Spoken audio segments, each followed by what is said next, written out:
নিশ্চিত মৃত্যুর মুখ থেকে ফিরে মায়ের কোলে ফিরছেন ঝিনাইদহের মতিউর রহমান সাগর। যে বুকটা ছিল সন্তানের শূন্যতায় ভারাক্রান্ত, তা আবার ভরে উঠেছে জীবনের সঞ্চারে। দীর্ঘ ৯ মাসের দুঃস্বপ্ন পেরিয়ে সাগর ফিরেছেন তার মাতৃভূমিতে, ফিরেছেন জীবনের টানে। বুধবার সকালে বুরাক এয়ারলাইন্সের একটি ফ্লাইটে লিবিয়া থেকে দেশে ফেরেন সাগরসহ আরও ১৪১ জন বাংলাদেশি। লিবিয়ায় বাংলাদেশ দূতাবাস ও আন্তর্জাতিক অভিবাসন সংস্থা এর সহায়তায় এই প্রত্যাবর্তন সম্ভব হয়েছে।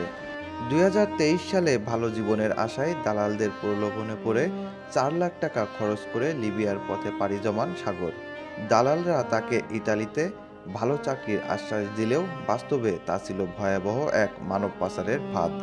লিবিয়ায় পৌঁছানোর পর পাচারকারীরা তাকে বিক্রি করে দেয় একটি নিষ্ঠুর মাফিয়া চক্রের হাতে। রাজধানীর ত্রিপোলিতে আরও ৮০ জন বাংলাদেশির সঙ্গে মাসের পর মাস আটকে রেখে চলে অমানবিক নির্যাতন। সাগর জানান, তাদের দিনের পর দিন বেঁধে রাখা হতো, খেতে দেয়া হতো না, লোহার রড দিয়ে পিটানো হতো, আবার নির্যাতনের ভিডিও পাঠিয়ে পরিবারের কাছ থেকে মুক্তিপণ আদায় করত তারা। এক পর্যায়ে পাচারকারীরা ভেবেছিল তারা সবাই মারা গেছেন। সাগরসহ কয়েকজনকে মরুভূমিতে ফেলে রেখে চলে যায়। ভাগ্যক্রমে কিছু বাংলাদেশি শ্রমিক তাদের মৃতপ্রায় অবস্থায় খুঁজে পান এবং আশ্রয় ও চিকিৎসা দেন। আমি প্রথমে পাসপোর্ট করি এবং আমার পাশের এলাকার এক দালাল সে বলে যে আমাকে একটা দেশে পাঠাবে, কিন্তু তার অফারটা এরকম হয় যে সে বলে যে সেই দেশে পাঠানোর পরে আমাকে চাকরি দেবে ভালো বেতনে, তারপরে সে টাকা নেবে। আমাদেরকে অফার করে, এতে আমরা মনে করেন যে আমার যেহেতু টাকা স্বল্পতা ছিল তার অফারে রাজি হই এবং সে আমাকে ওই দেশে পাঠায় এবং পাঠানোর পরে সে তার কথা মতো কাজ দেয় না। সে এরকম একটা কাজ দেয় যেখানে বেতন খুব অল্প থাকে, ১০-১৫ হাজার টাকা, খেয়ে হয়তো ১০,০০০ টাকা থাকে। তাই আমি আমার পরিবারকে জানাই যে আমার দালাল তো আমার সাথে এরকম করছে, আমার তো কাজ ভালো দেয় না।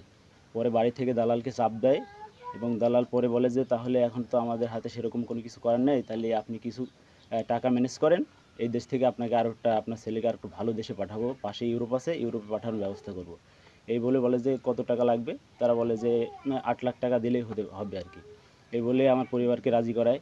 তারপরে আমার পরিবার অর্থ সম্পদ বিক্রি করে যাই করে আর কি টাকাটা ম্যানেজ করে তার কাছে দেয় এবং টাকাটা নেওয়ার পরে সে টাকাটা আত্মসাৎ করে ফেলে। আমাকে নিয়ে একটা ঘরে আটকায় রাখে, মানে ৩ মাস মতো তাই সেই একই ঘরে আটকায় রাখার পরে বাড়ি থেকে যখন বলে যে আমার ছেলেকে পাঠাচ্ছেন না, কী অবস্থা, যখন প্রেশার পড়ে তার উপরে, সে তখন আমাকে কী করে বিক্রি করে দেয় এক মাফিয়ার কাছে, দিয়ে সে পলাতক হয়ে যায়। আর মাফিয়ার কাছে বিক্রি করার পর থেকে আমার উপর মনে করেন অমানবিক অত্যাচার শুরু হয়ে যায় আর কি। প্রথম দিনে যখন আমাকে নিয়ে গেছে প্রথম দিন থেকে আর কি মারধর শুরু, বাড়িতে ভিডিও কল দিয়ে দেখানো, আর আমার মুক্তিপণ চায়, যারা ২৫ লক্ষ টাকা মুক্তিপণ চায়, আর ওই দিন থেকে ভিডিও কলে বাড়ি দেখায় আর মানে মারধর করে।